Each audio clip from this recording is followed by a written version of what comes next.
الحمدللہ رب العالمین والصلاة والسلام علی اشرف الانبیاء والمرسلین اما بعد فاعوذ باللہ من الشیطان الرجیم من حمزہ ونفخہ ونفثہ بسم اللہ الرحمن الرحیم رب اشرح لی صدری ویسر لی امری واحلل عقدۃ من لسانی یفقہوا قولی اللہم انفعنا بما علمتنا وعلمنا ما ينفعنا وزدنا علما فبشر عباد الذین یستمعون القول فیتبعون احسنہ اولئک الذین ہداہم اللہ واولئک هم اولو الالباب اعوذ باللہ من الشیطان الرجیم بسم اللہ الرحمن الرحیم فسجد الملائکۃ کلهم اجمعون الا ابلیس ابى ان يكون مع الساجدین۔ اللہ تعالیٰ فرماتے ہیں فسجد الملائکۃ، پس سجدہ کیا الملائکۃ فرشتوں نے، کلہم ہر ایک نے، اجمعون سب نے، سب فرشتوں نے سجدہ کیا، تمام فرشتوں نے، کسی ایک نے بھی انکار نہیں کیا۔ چونکہ سب فرشتوں نے سجدہ کیا، اب فرشتے تو بہت زیادہ ہیں، فرشتوں کی تعداد اتنی زیادہ ہے ہم تصور نہیں کر سکتے۔ یعنی زمین تو بہت چھوٹی ہے، آسمان کتنا بڑا ہے۔ یعنی پہلے بات ہو چکی ہے کہ جتنے بھی ستارے ہیں اور جتنی بھی کہکشائیں ہیں، یہ سارے کی ساری ستارے، سیارے، کہکشائیں، یہ ساری کی ساری جو ہیں کلسٹر، سپر کلسٹر، اور یہ سارے جو ہیں پہلے آسمان کے نیچے ہیں۔ اور آپ کو پتہ ہے کہ یہ کتنے ستارے ایسے ہیں جو سورج سے بھی بہت بڑے ہیں، پھر کہکشائیں، اور پھر اور یہ وہ چیزیں جو ابھی تک ہم یعنی دریافت کر سکے ہیں، ابھی وہ چیزیں جو ہمارے علم میں نہیں ہیں وہ کتنی زیادہ ہیں۔ یہ ساری کی ساری چیزیں پہلے آسمان کے نیچے ہیں، پہلا آسمان کتنا بڑا ہوگا ہم تصور نہیں کر سکتے۔ ہم تو گلیکسیز کے بارے میں، کلسٹرز اور سپر کلسٹرز، اور ابھی ان کو ہی ہم پوری طرح ایکسپلور نہیں کر سکے، ہمارے سارے حساب کتاب جواب دے جاتے ہیں۔ تو یہ سب پہلے آسمان کے نیچے ہیں۔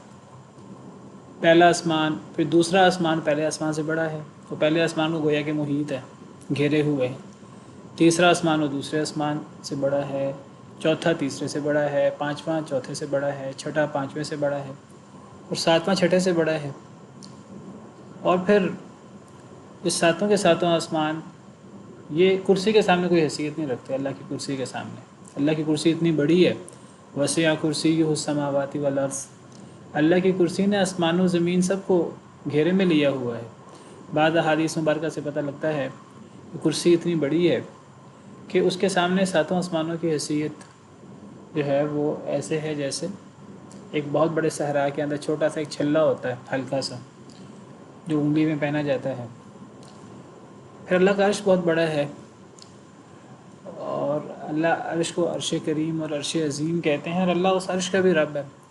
تو اللہ کی عظمت کتنی زیادہ ہے۔ تو بات ہو رہی تھی آسمانوں کی، آسمان بہت بڑے ہیں زمین سے، اور زمین کے اندر کوئی بڑے سے بڑا سٹار ہو، کوئی بڑی سے بڑی کہکشاں ہو، کوئی بڑے سے بڑا کوئی تو آسمان تو ان سب سے بہت بڑا ہے نا۔ اب آسمان بھی 7 آسمان ہیں، اور ہر اوپر والا آسمان نچلے والے آسمان سے بڑا ہے۔ اب سارے کے سارے آسمان فرشتوں کے مسکن ہیں۔ فرشتے اللہ نے آسمانوں کو فرشتوں کی رہائش بنایا ہے، اور تو فرشتے آسمانوں میں ہوتے ہیں، تو فرشتے کتنے زیادہ ہیں۔ اور احادیث مبارکہ سے پتہ لگتا ہے کہ آسمانوں میں تھوڑی سی جگہ بھی ایسی نہیں ہے جہاں کوئی نہ کوئی فرشتہ موجود نہ ہو۔ آسمانوں میں 3 انگلیوں کے برابر جگہ ایسی نہیں ہے جہاں کوئی فرشتہ موجود نہ ہو۔ اتنے زیادہ فرشتے ہیں، اور ہر فرشتہ اللہ کی عبادت کر رہا ہے، کوئی رکوع میں ہے، کوئی سجدے میں ہے، کوئی کسی عبادت میں ہے، کوئی کسی عبادت میں ہے۔ اتنے زیادہ فرشتے ہیں۔ پھر دیکھیں فرشتے انسانوں کے ساتھ لگے ہوئے ہیں، ایک ایک انسان کے ساتھ کتنے فرشتے ہیں۔ کچھ ہر انسان کے ساتھ اللہ نے فرشتے بھی لگائے ہیں، ہر انسان کے ساتھ اللہ تعالیٰ نے بدی کی قوتیں بھی لگائی ہیں، شیطان یا حمزات وغیرہ جو انسان کو وسوسہ ڈالتے ہیں۔ اسی طرح جب بدی کی طاقتیں ہیں تو ہر انسان کے ساتھ نیکی کی طاقتیں بھی ہیں۔ جو اس کو اچھی بات کہنے والے ہیں، ہر انسان کے ساتھ ہیں۔ پھر ہر انسان کے ساتھ کرامن کاتبین ہیں جو نیک اعمال لکھتے ہیں۔ پھر ہر انسان کے ساتھ ہے وہ حفاظت کرنے والے فرشتے ہیں، کندھوں پر، دائیں بائیں کندھوں پر بھی فرشتے بیٹھے ہوئے ہیں۔ انسان کے منہ سے کوئی لفظ نہیں نکلتا، ما یلفظ من قول الا لدیہ رقیب عتید، انسان کے منہ سے کوئی لفظ نہیں نکلتا مگر وہ ایک تیار بیٹھا ہوتا ہے جو اس لفظ کو لکھ لیتا ہے، محفوظ کر لیتا ہے۔ اور یہ سورہ قاف میں ہے، اذ یتلقى المتلقیان عن الیمین وعن الشمال قعید، سورہ قاف میں اللہ یہ بھی فرماتے ہیں جب انسان کوئی لفظ منہ سے نکالتا ہے اس لفظ کو دو فرشتے لے لیتے ہیں، ایک دائیں میں موجود ہے ایک بائیں میں موجود ہے، دائیں کندھے میں بائیں کندھے میں۔ اور پھر میں ذکر کر رہا تھا کہ حفاظت کرنے والے فرشتے ہیں ہر انسان کے ساتھ۔ یہی انسان جو ہے، یہی فرشتے جب موت کا وقت آتا ہے تو انسان کی روح بھی قبض کر لیتے ہیں ملک الموت کے ساتھ مل کر۔ تو فرشتے بہت زیادہ ہیں، بہت زیادہ فرشتے ہیں، ہم تصور نہیں کر سکتے ان کی تعداد کا، ان کی تعداد کتنی زیادہ ہے۔ اب جتنے فرشتے ہیں اللہ فرماتے ہیں سب کے سب فرشتوں نے سجدہ کیا۔ اب یعنی ہماری گنتی ختم ہو جائے گی، وہ اربوں ہیں، کھربوں ہیں، وہ ٹریلینز ہیں، وہ کتنے ہیں، ایک نے بھی انکار نہیں کیا۔ تو اسی لیے ایک تو اللہ تعالیٰ نے الملائکہ کہا، سب فرشتوں نے سجدہ کیا، اور پھر اللہ تعالیٰ نے کلہم بھی کہا، اور پھر اجمعون بھی کہا، تاکید در تاکید، یعنی کسی ایک فرشتے نے بھی انکار نہیں کیا، اس لیے کہ فرشتوں میں انکار کا مادہ ہی نہیں ہے۔ فرشتوں کے اندر اختیار نہیں ہے ان کے پاس، وہ پابند ہیں اللہ کی بات ماننے پر۔ جس طرح انسان اور جن کے علاوہ دیگر مخلوقات، آسمان، زمین، پہاڑ اور دیگر مخلوقات ہیں، وہ اللہ کے احکامات کی پابند ہیں، اسی طرح فرشتے اللہ کے احکامات کے پابند ہیں۔ فرشتے برا کر ہی نہیں سکتے، برا سوچ بھی نہیں سکتے، اللہ کے حکم کی خلاف ورزی بھی نہیں کر سکتے۔ تو اللہ نے حکم دیا تو سب فرشتوں نے اللہ کے حکم کو مانا، وہ تو اللہ کے حکم کے خلاف چل ہی نہیں سکتے۔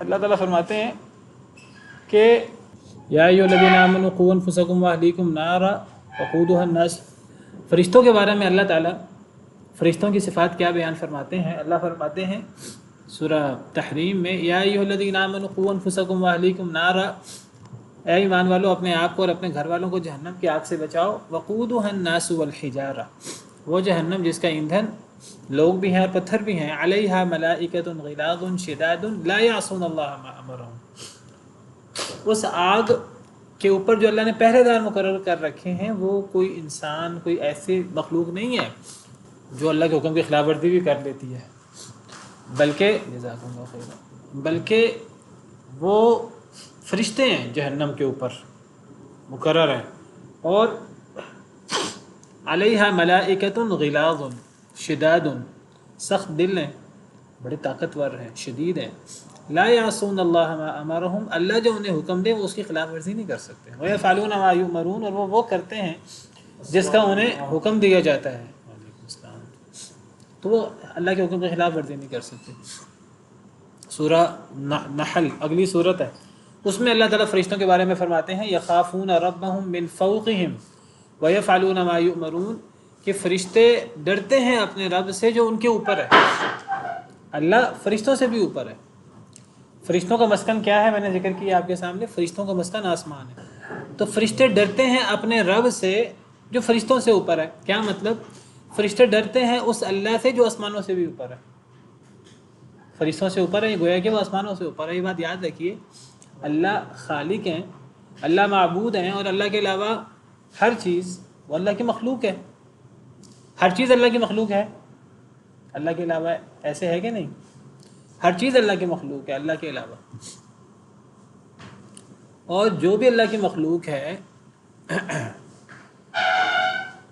اللہ نے اس کو پیدا کیا ہے باقاعدہ، وہ اللہ کے سامنے تابع ہے اور اللہ کی پابند ہے اور اللہ کے سامنے عاجز ہے، اور وہ اللہ سے الگ ہے۔ جس طرح اللہ کی یہ شان ہے کہ اللہ ہر کسی سے بات بھی نہیں کرتے، اللہ ہر کسی سے ہم کلام نہیں ہوتے. اللہ جس سے بات کریں، اللہ اپنے کسی مخلوق سے ہم کلام ہو، یہ اس مخلوق کا بہت بڑا اعزاز ہے. اگر اللہ کسی کو چن لیں بات کرنے کے لیے، اگر اللہ کسی کو چن لیں وہی کرنے کے لیے، یہ اتنا بڑا اعزاز ہے، اس سے بڑا اعزاز کوئی نہیں ہو سکتا. اللہ تعالیٰ قرآن میں فرماتے ہیں وما کان لبشر ان یکلمہ اللہ، کسی بشر کے لائق نہیں کہ اللہ اس سے کلام کرے، الا مگر.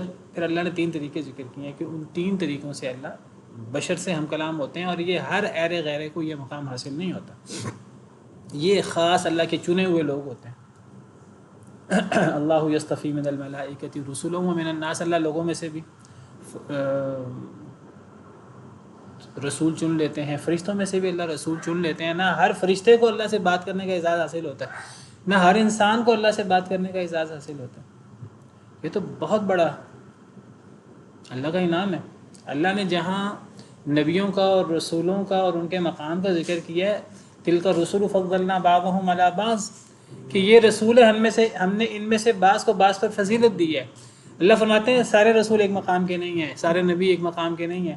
نبیوں میں سے بھی وَلَقَدْ فَضَّلْنَا بَعْضَ النَّبِيِّينَ عَلَىٰ بَعْضٍ، نبیوں میں سے بعض کو ہم نے بعض پر فضیلت دی ہے. سورہ بنی اسرائیل میں اللہ فرماتے ہیں. اسی طرح رسولوں میں سے جو نبیوں سے افضل ہوتے ہیں رسولوں میں رسول بھی ایک مقام میں نہیں ہیں. کئی اولو العزم رسول ہیں، کئی دیگر ہیں، اور رسولوں میں سے بھی اللہ نے بعض کو بعض پر فضیلت دی ہے. سورہ بقرہ 3 پارے کے شروع میں اللہ فرماتے ہیں تلک الرسل فضلنا بعضهم علی بعض، یہ رسول ہیں، ہم نے ان میں سے بعض کو بعض پر فضیلت دی. اب وہ فضیلت کی صورتیں کیا ہیں رسولوں کی جو اللہ نے بعض کو بعض پر فضیلت دی؟ اللہ نے بعض صورتیں بھی بیان کی ہیں. وہ کیا صورت ہے، کیا صورتیں ہیں فضیلت کی رسولوں کی؟ کون بتائے گا آپ میں سے؟ اللہ نے رسولوں کو کیسے بعض کو بعض پر فضیلت دی ہے؟ نہیں، وہ جو میں نے آیت پڑھی ہے نا تلک الرسل فضلنا بعضهم. السلام علیکم. وعلیکم السلام ورحمۃ اللہ. جی سر، بعض سے اللہ نے کلام کیا. ہاں جی، یعنی وہی آیت جو میں پڑھ رہا ہوں اسی آیت کو آگے پڑھے تو سمجھ آتی ہے کہ فضیلت کی صورتیں کیا ہو سکتی ہیں. تو 3 پارے کے شروع میں تلک الرسل فضلنا بعضهم علی بعض، پہلی صورت اللہ فرماتے ہیں منہم من کلم اللہ. فضیلت کی ایک صورت یہ ہے جو اعلیٰ ترین صورت ہے، افضل ترین صورت ہے، کہ رسولوں میں وہ اللہ کے چنے ہوئے لوگ بھی ہیں اللہ نے جن سے کلام کیا. اصل میں اللہ کی وحی. السلام علیکم سر. وعلیکم السلام ورحمۃ اللہ. جی سر، یہ بھی ایک فضیلت تھی کہ آسمانوں میں بنایا، جی معراج کروائی. کیا کروائی؟ معراج کروائی. فضیلت کی صورتوں میں سے ایک صورت یہ اللہ نے کلام کیا. فضیلت کی صورتوں میں سے ایک صورت یہ ہے کہ اللہ نے بڑے معجزے دیے. منہم من کلم اللہ ورفع بعضهم درجات، کئیوں کے اللہ نے درجات بلند کر دیے. وآتینا عیسی ابن مریم البینات، ہم نے عیسیٰ بن مریم کو بہت بڑے بڑے معجزے دیے. یہ بھی فضیلت کی ایک صورت ہے. وَأَيَّدْنَاهُ بِرُوحِ الْقُدُسِ، اور ہم نے روح القدس سے ان کی مدد کی. یہ بھی فضیلت کی ایک صورت ہے. فضیلت کی ایک صورت ہے کہ کتابیں ہیں، اور کتابوں میں سے بھی بعض کتابیں دوسری کتابوں سے زیادہ افضل ہیں. مثلا قرآن سب سے افضل کتاب ہے. تورات یہ افضل کتابوں میں سے ایک کتاب ہے. تورات کا مقام باقی کتابوں سے افضل ہے، قرآن کا مقام سب سے افضل ہے. اب دیکھیے جب اللہ فرماتے ہیں ہم نے نبیوں میں سے بعض کو بعض پر فضیلت دی. وَلَقَدْ فَضَّلْنَا بَعْضَ النَّبِيِّينَ عَلَىٰ بَعْضٍ وَآتَيْنَا دَاوُودَ زَبُورًا. اللہ فرماتے ہیں ہم نے بعض نبیوں کو بعض پر فضیلت دی، اور اس فضیلت کی ایک صورت اللہ بیان فرماتے ہیں ہم نے داؤد علیہ السلام کو کیا دی؟ زبور. اب زبور صاحب کتاب ہونا اللہ کے حکم سے ہوتا ہے، اللہ کی عطا سے ہوتا ہے. یہ بھی فضیلت کی ایک صورت ہے. کسی کو اللہ نے کتاب دی، اور کسی کو اللہ نے کتاب میں سے کون سی کتاب دی؟ تورات میں نے ذکر کیا یہ کتابوں میں سے اہم ترین کتاب ہے، اور قرآن تو سب سے افضل کتاب ہے. نبی صلی اللہ علیہ وسلم کو اللہ نے خاتم النبیین بنایا. یہ بھی فضیلت کی ایک صورت ہے. شاباش. جی مس افشین آپ بتائیے. ایک فضیلت یہ ہے کہ آپ صلی اللہ علیہ وسلم سارے جہان کے نبی ہیں، جیسے کہ پہلے انبیاء سے ایک خاص قوم کی عادت ہے کہ آپ بالکل سارے جہانوں کے نبی ہیں. حدیث میں آتا ہے کہ نبی صلی اللہ علیہ وسلم کا اور پچھلے انبیاء کا فرق کیا ہے، تو آپ نے بعض اپنے خصائص بیان کیے ہیں. وہ سارے کے سارے خصائص جو نبی صلی اللہ علیہ وسلم کے ہیں وہ گویا کہ فضیلت کی صورتیں ہیں، جن میں سے آپ نے یہ فرمایا کہ میرے لیے غنیمتیں حلال کی گئیں. آپ نے فرمایا کہ پچھلے انبیاء مخصوص قوموں کی طرف مبعوث ہوتے تھے، مجھے سب لوگوں کی طرف مبعوث کیا گیا. تو بہرحال یہ فضیلت کی اور بھی کئی صورتیں ہیں. بعض صورتیں ایسی ہیں جہاں اللہ نے رسولوں اور نبیوں میں فضیلت تفاضل کا ذکر کیا، اللہ نے اس کے ساتھ ہی فضیلت کی بعض صورتیں بیان کی ہیں.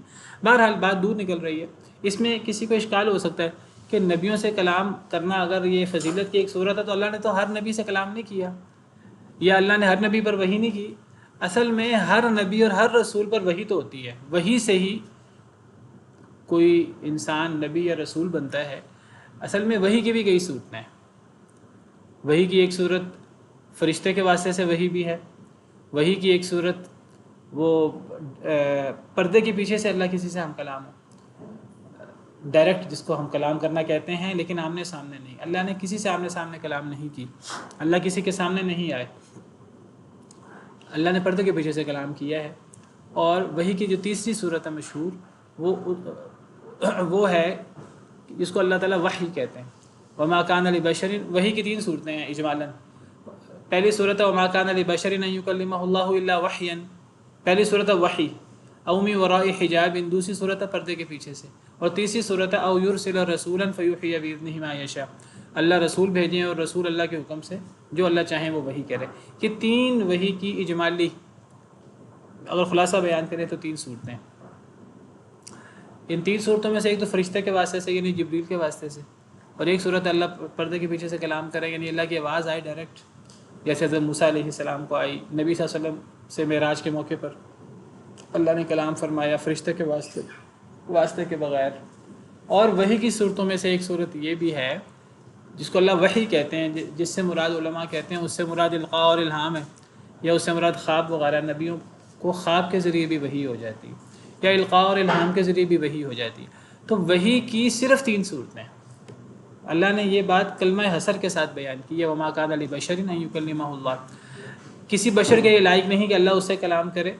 پہلے اللہ نے نفی کی ہے، بعد میں اللہ نے الا کہہ کر، جس کو استدراک کہتے ہیں، پہلے نفی بعد میں الا، تو یہ اس سے حصر معنی میں حصر پیدا ہو جاتا. کئی دفعہ اس پر بات ہو چکی ہے. تو اللہ نے نفی اور پھر استدراک کر کے اللہ نے فرمایا کہ اللہ کسی بشر سے ہم کلام نہیں ہوتے. پھر اللہ نے 3 صورتیں بیان کی ہیں، گویا کہ یہ 3 صورتیں حصر کے ساتھ ہیں. یعنی اگر اللہ کسی بشر کو وحی کریں گے دنیا میں تو 3 صورتوں میں سے کوئی ایک صورت ہو سکتی ہے، کوئی چوتھی صورت نہیں ہو سکتی. اور یہ 3 صورتیں، ایک صورت ہے کہ فرشتے کے واسطے سے اللہ کسی کو وحی کریں، اور ایک صورت ہے اللہ کسی کو پردے کے پیچھے سے کلام کریں، اور ایک صورت ہے کہ اللہ کسی کو وحی کے ذریعے، اور وحی سے مراد القاء اور الہام ہے یا خواب وغیرہ ہے. ان 3 صورتوں میں سے جو افضل ترین صورت ہے وہ کون سی ہے؟ افضل ترین صورت اگر اللہ کسی سے کلام کریں تو یہ مراد ہے منہم من کلم اللہ. ویسے اللہ کا کسی کو وحی کرنا، کسی انسان کو، یہ بھی بہت بڑا اعزاز ہے. اللہ کا کسی سے، یعنی وہ چاہے خواب کے ذریعے اللہ کسی کو وحی کر دیں، کسی کو اللہ القاء اور الہام کے ذریعے وحی کر دیں، کسی کو اللہ تعالیٰ فرشتے کے واسطے سے وحی کر دیں، یہ بھی فضیلت کی بہت بڑی صورت ہے. اللہ کسی بھی انسان کو نبی بنا دے یا رسول بنا دے، اس سے بڑا مقام کوئی نہیں ہے. انسانوں میں سب سے افضل مقام نبوت کا ہے، نبوت اور رسالت کا. اور نبوت اور رسالت میں یہ نبوت اور رسالت کا مرتبہ تو صدیقیت کے مرتبے سے بھی اونچا ہے. نبوت اور رسالت سے نیچے جو مقام ہے وہ صدیقیت کا ہے. عورتوں میں سے کوئی عورت نبی یا رسول نہیں بن سکی، صدیق ہو سکتی ہے عورت. حضرت مریم کے بارے میں ہے کہ وہ صدیقہ تھیں. مل مسیح ابن مریم الا رسول قد خلت من قبلہ الرسل وامہ صدیقہ، ان کی ماں صدیقہ تھیں. سیدہ عائشہ صدیقہ کائنات، وہ بھی جو ہیں وہ صدیقہ ہیں. صحابہ صدیق ہیں، سیدنا ابوبکر صدیق بھی ہیں، اور دیگر صحابہ کے نام بھی صدیق ہیں. صدیقیت ایک اعلیٰ ترین مقام ہے امت میں. تو نبوت اور رسالت یہ اوپر کا مقام ہے، یہ اللہ کے چنے ہوئے لوگ ہیں. اور یہ سارے لوگ ہیں جن پر اللہ کی وحی ہوتی ہے، لیکن جن سے اللہ کلام کریں باقاعدہ من وراء حجاب، یہ نبوت اور رسالت کا بھی اعلیٰ ترین مقام ہے. بات بہرحال دور نکل رہی ہے. تو میں بات یہ کر رہا تھا کہ میں کہہ رہا تھا کہ یعنی اللہ تعالیٰ ایک اللہ اور اللہ کی مخلوق، ہمیں اس کو الگ کرنا پڑے گا. اگر ہم اللہ کو اللہ کی مخلوق کے ساتھ خلط ملط کر دیں تو یہ اللہ کی توہین ہے بہت بڑی، اور یہ اللہ کی نعوذ باللہ تحقیر ہے. اور اللہ کی شان کے منفی ہے۔ اللہ کو مخلوق جیسا سمجھ لینا، یہ سمجھنا کہ مخلوق میں سے ہر کوئی اللہ سے بات کر سکتا ہے، مخلوق میں سے کوئی اللہ سے بات نہیں کر سکتا۔ اللہ کا کسی سے ہم کلام ہونا، وہی کرنا کسی کو، یہ بہت بڑا مقام ہے۔ وما كان الله ليطلعكم على الغيب ولكن الله يجتبي من رسله من يشاء۔ اللہ تم میں سے ہر بندے کو غیب پر مطلع نہیں کرتے۔ غیب سے کیا مراد ہے؟ غیب وہی غیب ہوتی ہے۔ اللہ ہر کسی پر وحی نہیں کرتے، لیکن جسے اللہ چن لیں اپنے رسولوں میں سے اس پر اللہ وحی کرتے ہیں۔ ہر کسی کو وحی بھی نہیں ہو سکتی۔ ایک اور آیت میں اللہ فرماتے ہیں اللہ اعلم حیث یجعل رسالتہ، اللہ زیادہ جانتے ہیں اللہ کس کو رسول بنائیں، کس کو نبی بنائیں۔ اللہ ہر غیرے کو نبی رسول بھی نہیں بناتے۔ تو اللہ ہیں اور اللہ کی مخلوق کل بات ہو رہی تھی کہ بہت بڑا مغالطہ جو شیطان نے دیا، کہ یہ کہا کہ اللہ اور اللہ کی مخلوق ایک ہی وجود ہے، اللہ کا وجود ہی سارا کا سارا جو ہے نا بس وہ ایک ہی ہے، وہی اسی کی کرنیں اور اسی کے اثرات وہ باقی مخلوق پر ہیں، وہ بھی اللہ کے وجود کا ایک حصہ ہے مخلوق بھی۔ کچھ لوگوں نے حلول کا عقیدہ بنا لیا۔ بہرحال تو اللہ نے تو ان لوگوں کے بارے میں کہ جو اللہ کے نبی تھے اور برگزیدہ لوگ تھے، جنہوں نے ان میں خدائی صفات پیدا کی ہیں، جنہوں نے ان کو خدا کہا، اللہ نے کہا یہ شرک ہے بہت بڑا۔ تو یہ انہوں نے تو وحدت الوجود والوں نے تو صرف نبیوں کے علاوہ عام انسانوں کو نہیں، انہوں نے تو جانوروں، کتے بلوں سب کو ہی نعوذ باللہ انہیں ہی حق کہنا شروع کر دیا، انہوں نے رب کہنا شروع کر دیا، اور کہنے لگے کہ رب بندہ ہے، بندہ رب ہے، مکلف کون ہے سمجھ نہیں آتی، اور عجیب و غریب ان کے عقائد ہیں۔ تو ہمیں بات سمجھنی ہے، اللہ ہے، مخلوق ہے، اللہ خالق ہیں اور مخلوق ہے۔ اللہ اور مخلوق بالکل الگ ہے، مقام کے اعتبار سے بھی، مرتبے کے اعتبار سے بھی، ذات کے اعتبار سے بھی۔ اللہ مخلوق کے ساتھ نہیں ہے، نہ اللہ مخلوق کے ساتھ ہر کسی سے ہم کلام ہوتے ہیں، اللہ چنے ہوئے لوگوں سے ہم کلام ہوتے ہیں، اور اللہ اپنی مخلوق سے الگ ہے، اللہ اپنی مخلوق کے مابین رہتا بھی نہیں ہے۔ ہمارے ہاں اکثر لوگ سمجھتے ہیں، بہت سارے لوگ سمجھتے ہیں کہ جی اللہ ہمارے ساتھ ہے اور اللہ ہر جگہ موجود ہے۔ یہ بات اللہ کی شان کے خلاف ہے۔ اگر اللہ ہمارے ساتھ ہو یا اللہ ہر جگہ ہو، اچھی جگہ بھی ہیں، بری جگہ بھی ہیں، بدبودار جگہ بھی ہیں، اللہ ہر جگہ ہی موجود ہے، تو یہ اللہ کی شان کے خلاف ہے۔ اللہ اپنی مخلوق سے الگ ہے، بائن من خلقہ، اللہ اپنی مخلوق سے الگ ہے۔ انسان تو زمین پہ بستا ہے، فرشتے آسمانوں پہ بستے ہیں، اللہ فرشتوں سے بھی الگ ہے۔ نہ اللہ انسانوں کے ساتھ ہے، نہ اللہ فرشتوں کے ساتھ ہے۔ اگر ہم میں سے کسی کو مغالطہ ہو کہ جی اللہ تعالیٰ آسمانوں میں ہے، بلکہ قرآن کریم کی کئی آیات میں کہا گیا کہ آمنتم من فی السماء، کیا تم اس ذات سے بے خوف ہو گئے ہو جو آسمانوں میں ہے؟ اس سے کسی کو اگر مغالطہ ہو جائے کہ اللہ آسمانوں میں ہے، اللہ آسمانوں میں بھی نہیں ہے۔ آمنتم من فی السماء، کیا تم بے خوف ہو گئے ہو اس ذات سے جو آسمانوں میں ہے؟ یہاں فی السماء فی علا کے معنی میں علماء کرام نے واضح کیا ہے، یعنی کیا تم اس ذات سے بے خوف ہو گئے ہو جو آسمانوں سے بھی اوپر ہے۔ آمنتم من فی السماء، یہ آمنتم من علی السماء کے معنی میں، فی عربی زبان میں علا کے معنی میں بھی آتا ہے۔ اس کی بہت ساری مثالیں، جس طرح فرعون نے کہا تھا، قرآن کریم میں اللہ نے فرعون کا قول نقل کیا، فرعون نے جادوگروں سے کہا تھا جب وہ ایمان لائے، فرعون نے کہا تم ایمان نہ لاؤ حضرت موسیٰ کے ساتھ، اگر ایمان لاؤ گے تو میں تمہیں کھجور کے تنوں میں تمہیں میں سولی دے دوں گا۔ تو فرعون نے وہاں وہ جو کہا تو اللہ نے عربی زبان میں اسے بیان کیا ہے، وَلَأُصَلِّبَنَّكُمْ فِي جُذُوعِ النَّخْلِ، اللہ کہتے ہیں کہ اس نے کہا کہ میں تمہیں سولی دوں گا کھجور کے تنوں میں۔ تو علماء کہتے ہیں یہاں فی علا کے معنی میں، وَلَأُصَلِّبَنَّكُمْ عَلَى جُذُوعِ النَّخْلِ، تنوں میں تو سولی نہیں ہوتی، تنوں کے اوپر سولی دی جاتی ہے، تو فی علا کے معنی میں آ جاتا ہے۔ حروف جار ایک دوسرے کی جگہ پر کئی دفعہ آ جاتے ہیں عربی زبان میں، یہ عربی زبان کی گہرائی اور فصاحت و بلاغت ہے۔ تو آمنتم من فی السماء، یہ من علی السماء کے معنی میں ہے۔ اللہ تعالیٰ نہ زمین میں ہے، نہ اللہ تعالیٰ آسمانوں میں ہے، اللہ تعالیٰ زمین سے بھی اوپر ہے، اللہ تعالیٰ آسمانوں سے بھی اوپر ہے، آسمانوں سے اوپر کرسی ہے، اللہ کی، اس کے اوپر اللہ کا عرش ہے. اللہ تو عرش سے بھی اوپر ہے. عرش سب سے بلند مخلوق ہے، سب سے بڑی اور سب سے معزز اور سب سے خوبصورت اور یاقوتوں سے بنی ہوئی، اور اس کی صفات آتی ہیں احادیث مبارکہ میں.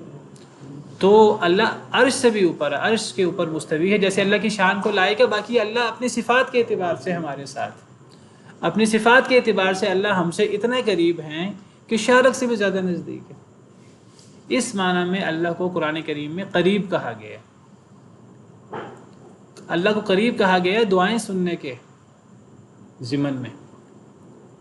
وَإِذَا سَأَلَكَ عِبَادِي عَنِّي فَإِنِّي قَرِيب، سورہ بقرہ میں اللہ فرماتے ہیں کہ اے نبی صلی اللہ علیہ وسلم، اگر میرے بندے میرے بارے میں آپ سے سوال کریں کہ ہم اللہ کو پکارتے ہیں تو اللہ ہماری پکار سنتا ہے کہ نہیں سنتا، جب میرے بندے میرے بارے میں آپ سے سوال کریں تو آپ جواب دیں میں قریب ہوں.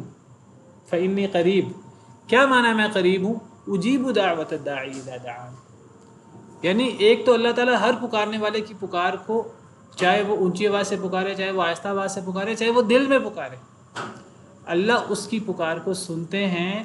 وہ ہلکی آواز میں پکارے، خفیہ انداز میں پکارے یا دل میں پکارے، اللہ تو دل کے بحث سے بھی واقف ہیں. تو اللہ شارق سے بھی زیادہ نزدیک ہے. ہمارے کانوں تک ایک سرگوشی نہیں سنائی دیتی، ہمارے کانوں تک پہنچنے سے پہلے اللہ اس کو سن لیتے ہیں. یہ مطلب ہے اللہ تعالیٰ ہماری شارق سے بھی زیادہ نزدیک ہیں. وَنَحْنُ أَقْرَبُ إِلَيْهِ مِنْ حَبْلِ الْوَرِيدِ. سورہ قاف میں اللہ فرماتے ہیں ہم تو انسان سے انسان کی شارق سے بھی زیادہ نزدیک ہیں. اب کچھ لوگ یہاں کیا سمجھتے ہیں؟ کچھ لوگ سمجھتے ہیں جی اللہ تعالیٰ ہمارے دلوں میں بستے ہیں اور اللہ تعالیٰ ہماری شارق سے بھی زیادہ نزدیک ہیں، اور وہ سمجھتے ہیں کہ جی اللہ تعالیٰ اپنی ذات کے اعتبار سے ہمارے دلوں میں ہے، اللہ کا عرش ہمارے دل میں. نہیں، ایسی بات تو نہیں ہے. اللہ کا عرش تو اللہ کا عرش ہے جو یعنی اتنا بڑا ہے. میں نے بھی آپ سے کہا کہ ساتوں آسمان یہ کرسی کے مقابلے میں ایسے جو ایک بڑے ایک صحرا کے اندر چھوٹا سا چھلا ہو، اور کرسی کی حیثیت اللہ کے عرش کے مقابلے میں ایسے ہے جیسے ایک بڑے صحرا کے اندر ایک چھوٹا سا حلقہ ہو، ایک چھوٹا سا چھلا ہو. تو کرسی کی حیثیت بعض احادیث مبارکہ سے پتہ لگتا ہے اللہ کا عرش سب سے بڑی مخلوق ہے، سب سے بلند ہے، اور اللہ تعالیٰ عرش سے بھی اوپر ہے. اللہ سب سے بلند ہے اپنی ذات کے اعتبار سے بھی اور اپنی صفات کے اعتبار سے بھی. اسی لیے اللہ کو رب الاعلیٰ کہتے ہیں. سبح اسم ربک الاعلیٰ، اپنے اس رب کے نام کی تسبیح بیان کرے جو سب سے بلند ہے.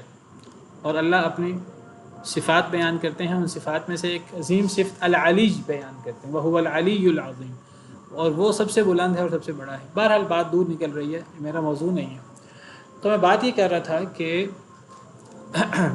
انسانوں زمین میں بسنے والے انسان ہوں یا آسمانوں میں بسنے والے فرشتے ہوں، اللہ سب سے اوپر ہے.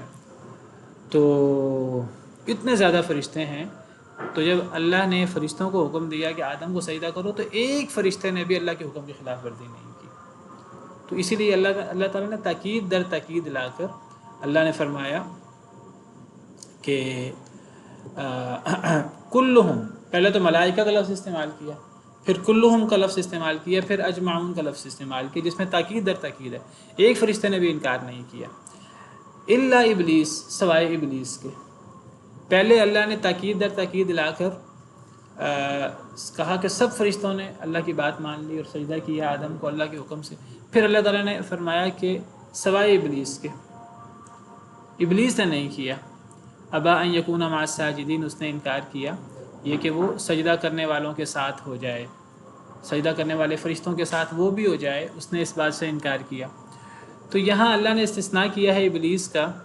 یہ ابلیس کا استثناء فرشتوں سے نہیں ہے کہ ابلیس فرشتوں میں سے ہے. تو اللہ نے فرشتوں کو حکم دیا تھا تو ابلیس فرشتوں میں سے تھا تو اس نے انکار کیا، باقی سب فرشتوں نے مان لیا. نہیں، فرشتوں نے تو ایک نے بھی انکار نہیں کیا سوائے ابلیس کے. اصل میں یہ اللہ اس کو کہتے ہیں استثناء، گرامر کی روح سے. استثناء کی دو قسمیں ہوتی ہیں، ایک استثناء منقطع ہوتا ہے، ایک استثناء متصل ہوتا ہے، ایک استثناء منقطع ہوتا ہے. استثناء متصل کسے کہتے ہیں؟ استثناء متصل اسے کہتے ہیں کہ وہ جس کا استثناء ہو رہا ہو، جن کا ذکر پہلے ہے، وہ انہی کی جنس میں سے ہو. تو ایسے استثناء کو استثناء متصل کہتے ہیں. اور اگر استثناء منقطع ہو اس سے مراد وہ استثناء ہوتا ہے کہ وہ پیچھے جن کی بات ہو رہی ہے تو وہ بعد میں الا آ رہا ہے، تو وہ الا کے بعد آنے والی چیز وہ پہلی چیز کی جنس میں سے نہ ہو، اس کو استثناء منقطع کہتے ہیں۔ تو یہ استثناء منقطع ہے۔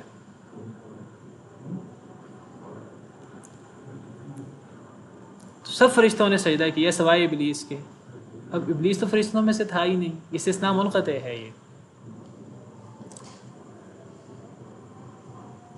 یا ایسے ہی ہے جیسے کہ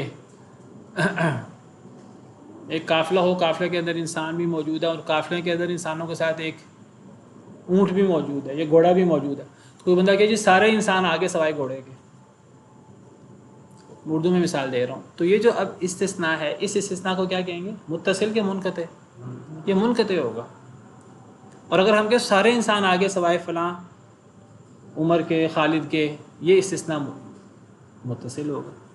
تو یہ استثناء منقطع ہے۔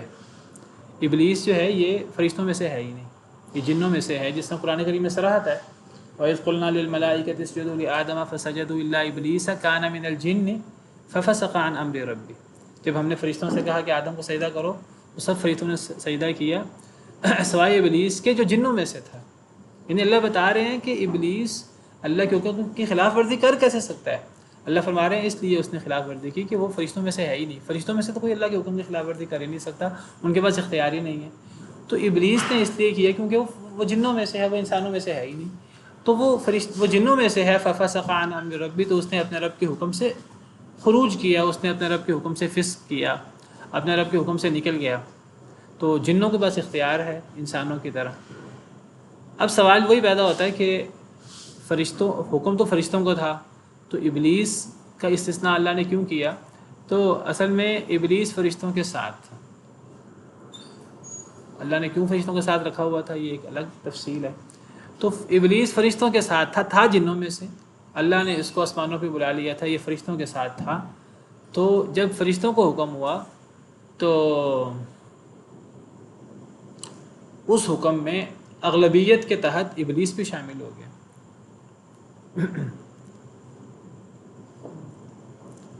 بعض دفعہ یعنی اگر ایک انسان ہے، اس کے بیٹے ہیں 3 4 7، اس کا بھتیجا بھی ہو، تو کہ آؤ بیٹو سب آ جاؤ، تو اس میں اغلبیت کی روح سے بھتیجا بھی آ جائے گا، اس کو بھی آنا ہوگا، یا وہ پوچھے کہ مجھے بھی آپ نے، میرے لیے استثناء ہے کہ مجھے بھی آنا ہے، تو اغلبیت کی روح سے بعض دفعہ جن کو کہا جائے کہ سب آ جاؤ، تو اس میں جو ان میں شامل نہیں، اگر وہ ساتھ ہو وہ بھی شامل ہو جاتا حکم میں، یہ بھی عربی قاعدہ ہے۔ تو جن بھی فرشتوں کے ساتھ تھا، ابلیس بھی، تو اس سجدے کے حکم میں وہ بھی شامل تھا، اور اس کو پتہ تھا میں سجدے کے حکم میں شامل ہوں۔ اسی لیے جب اللہ نے، ہم پڑھیں گے آگے، جب اللہ نے کہا تو نے سجدہ کیوں نہیں کیا، تو اس نے یہ نہیں کہا اے اللہ میں تو فرشتوں میں سے ہوں نہیں، مجھے تو آپ نے حکم ہی نہیں دیا تھا سجدہ کا، اس نے یہ نہیں کہا، اس کو پتہ تھا کیوں میں فرشتوں کے ساتھ ہوں، یہ حکم فرشتوں کے ساتھ ساتھ مجھے بھی ہے اغلبیت کی روح سے۔ تو اس نے آگے سے اپنا عذر اور اپنا قیاس اور اپنی رائے پیش کی اللہ کے حکم کے بالمقابل، کیونکہ اس کو پتہ تھا یہ اس حکم میں میں بھی شامل ہوں، اگرچہ وہ فرشتوں میں سے نہیں ہے۔ تو اغلبیت کی روح سے یا وہ آسمانوں پہ موجودگی کی وجہ سے فرشتوں کے ساتھ، فرشتے آسمان پہ اتنے زیادہ ہیں، میں نے کہا کہ 3 انگلیوں کے برابر جگہ نہیں ہے جہاں فرشتہ موجود نہ ہو، احادیث مبارکہ سے پتہ لگتا ہے۔ تو اس حکم میں ابلیس بھی شامل تھا، تو اللہ نے ابلیس کا استثناء کیا ہے اس لیے کہ اس حکم میں ابلیس شامل تھا، اگرچہ وہ جنوں میں سے تھا، تو اس نے انکار کر دیا سجدے سے۔ مجھے کسی نے سوال کیا تھا اسٹوڈنٹس میں سے، میں نے کہا تھا آپ کلاس میں سوال کیجئے گا، انہوں نے سوال کیا تھا کہ قرآن کریم میں حقیقت کچھ الفاظ کا حقیقی معنی ہوتا ہے، کچھ الفاظ کا مجازی معنی ہوتا ہے، کیا قرآن کریم میں مجاز موجود ہے؟ یعنی ہم کہیں کہ یہاں لفظ تو یہ استعمال ہوا ہے، تو یہاں لفظ کا حقیقی معنی مراد نہیں ہے بلکہ یہاں لفظ کا مجازی معنی مراد ہے۔ مجازی معنی سے مراد ہوتا ہے جیسے اگر کوئی بندہ کہے عربی زبان میں رأیت اسدًا، کسی انسان کو دیکھ کر، رأیت اسدًا، میں نے ایک شیر کو دیکھا۔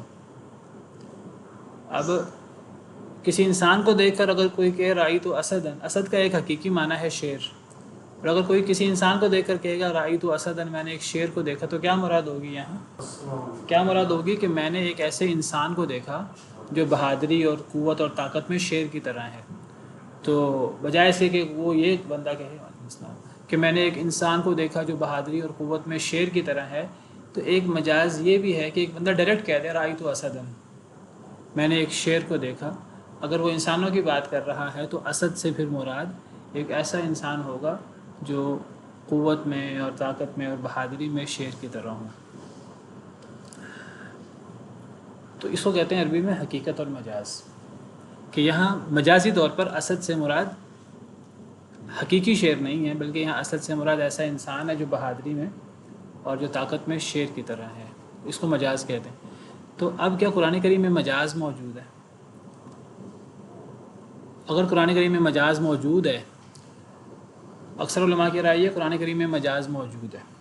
بعض علماء کہتے ہیں مجاز موجود نہیں ہے، وہ کہتے ہیں قرآن کریم میں مجاز ہم تب کہ موجود ہے، مجازی معنی تب لایا جاتا ہے جب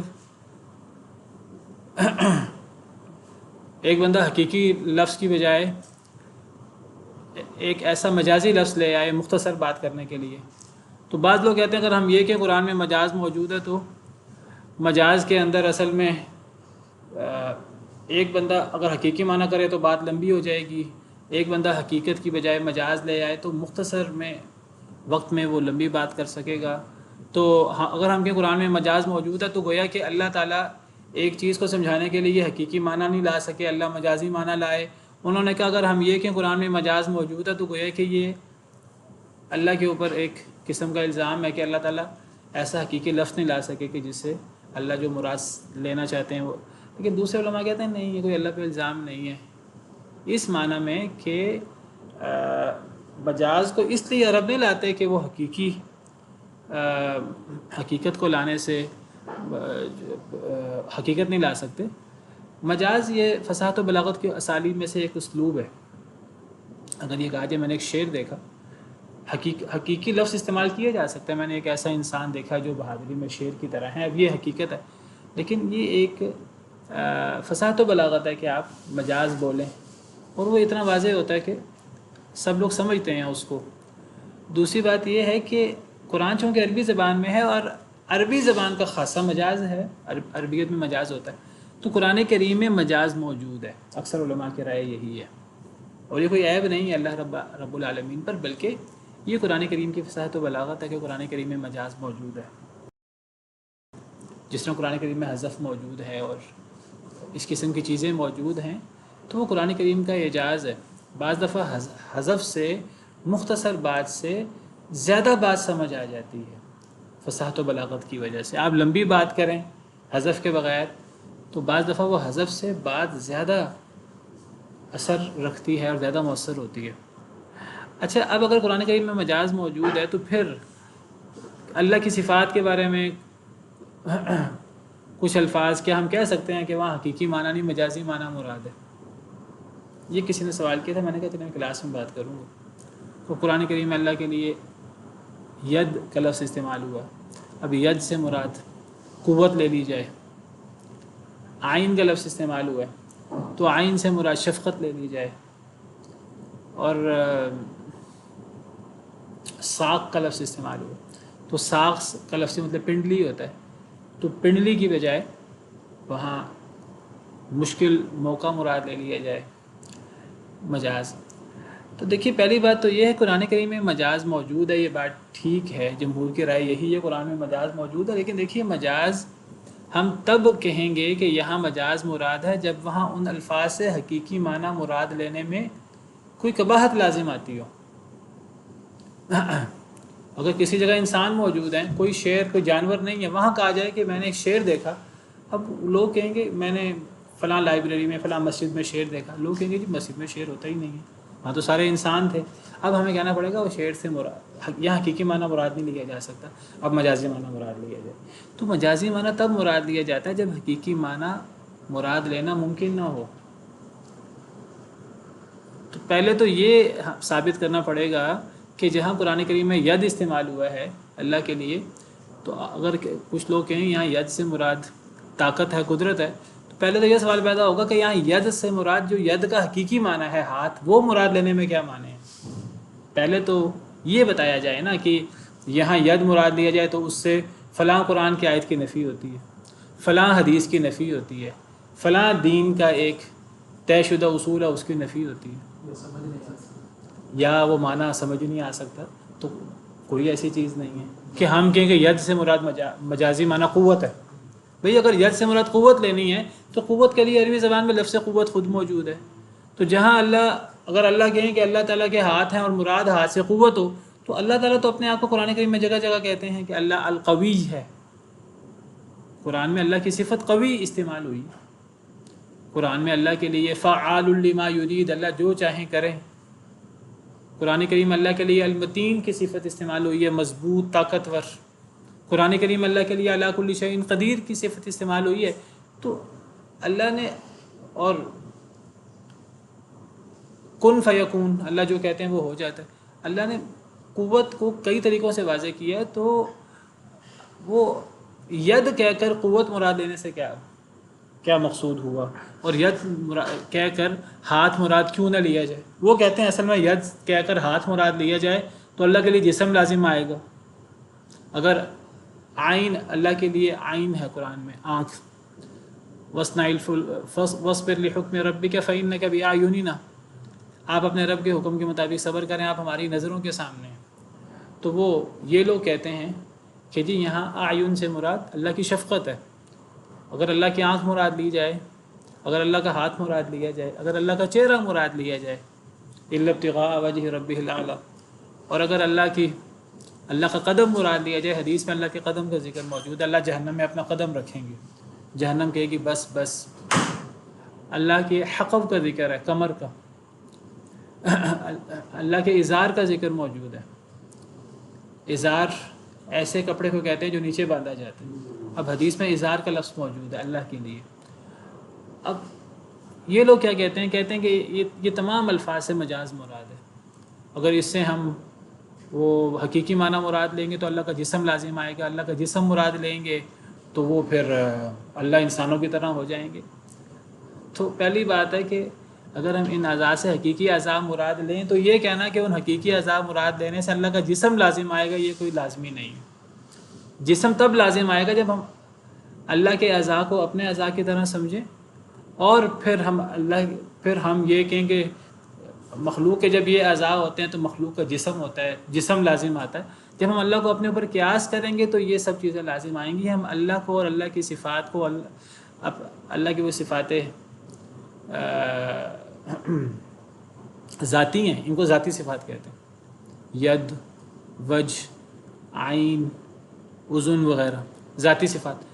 اگر اللہ کی ذاتی صفات کو ہم اپنے اعضاء اور اپنی صفات پر قیاس کریں گے تو پھر جسم اور اس قسم کے خیالات ہمارے ذہن میں آئیں گے۔ ہم نے اللہ کی صفات کو، چاہے وہ ذاتی ہیں چاہے وہ فعلی ہیں، اپنی صفات کے اوپر ہم نے قیاس کرنا ہی نہیں ہے۔ لیس کمثلہ شیء وہو السمیع البصیر۔ تو یہ کہنا کہ اگر ید سے مراد ہاتھ لیا جائے تو حقیقی معنی لیا جائے تو اس سے پھر اللہ کا جسم لازم آتا ہے، یہ تب ہوگا جب ہم اللہ کی ذاتی صفات سے اپنی جیسی ذاتی صفات مراد لیں۔ ہم کہتے ہیں اللہ کی ذاتی صفات ہیں جو اللہ نے قرآن میں ذکر کی ہیں، جو نبی صلی اللہ علیہ وسلم نے احادیث مبارکہ میں ذکر کی ہیں، وہاں ان کا حقیقی معنی مراد ہے، وہاں ان کا مجازی معنی مراد لینے کی کوئی ضرورت نہیں ہے۔ ہمیں کیا ضرورت ہے کہ ہم وہاں مجازی معنی مراد لیں جب حقیقی معنی مراد لینے میں کوئی خرابی لازم نہیں آتی۔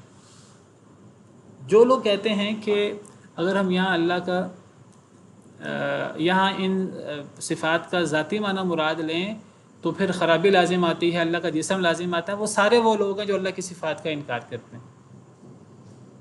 اللہ کی صفات کا انکار جہمیہ سے شروع ہوا، پھر معتزلہ، اور پھر یہ اشعری اور ماتریدی۔ جہمیہ نے تو اللہ کی سب صفات کا انکار کیا، معتزلہ اللہ کی صفات کو لفظی طور پہ مانتے ہیں، ان کے معنی کا انکار کرتے ہیں۔ جہمیہ کہتے ہیں اللہ نہ سمیع ہے نہ اللہ بصیر ہے، معتزلہ کہتے ہیں اللہ سمیع اور بصیر تو ہے لفظی طور پر لیکن اللہ سنتے دیکھتے نہیں ہیں۔ معتزلہ اللہ کے سننے، ان کے معنی کا انکار کرتے ہیں۔ اشعری ماتریدی ہیں، وہ کہتے ہیں کہ 7 صفات ہم اللہ کی مانتے ہیں جو عقل سے ثابت ہیں، باقی تمام صفات کا وہ انکار کرتے ہیں، اور وہ اس قسم کے جی یہاں تو مجاز مراد ہے، یہاں تو یہ مراد ہے، یہاں تو یہ مراد ہے۔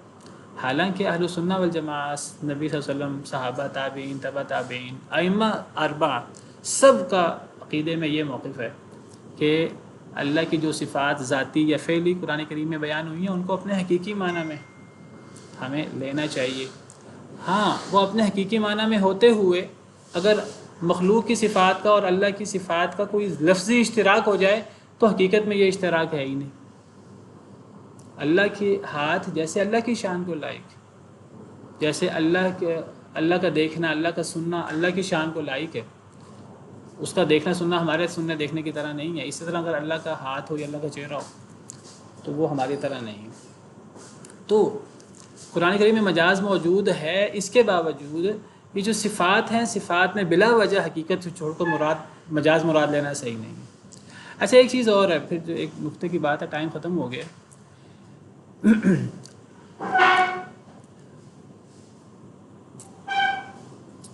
اگر ہم عام عربی زبان میں مجاز بول کر اگر ہم مجازی معنی مراد لیتے ہیں تو مجازی معنی مراد لینے سے حقیقت کی نفی نہیں ہوتی۔ ایک بڑا گہرا نقطہ ہے۔ اگر بالفرض یہاں ہم مجازی معنی بھی مراد لے لیں، ہم وجہ سے مراد اللہ کی رضا مندی مراد لے لیں، اللہ کا چہرہ مراد نہ لیں، الا ابتغاء وجہ ربہ الاعلی، اللہ کی رضا تلاش کرنا۔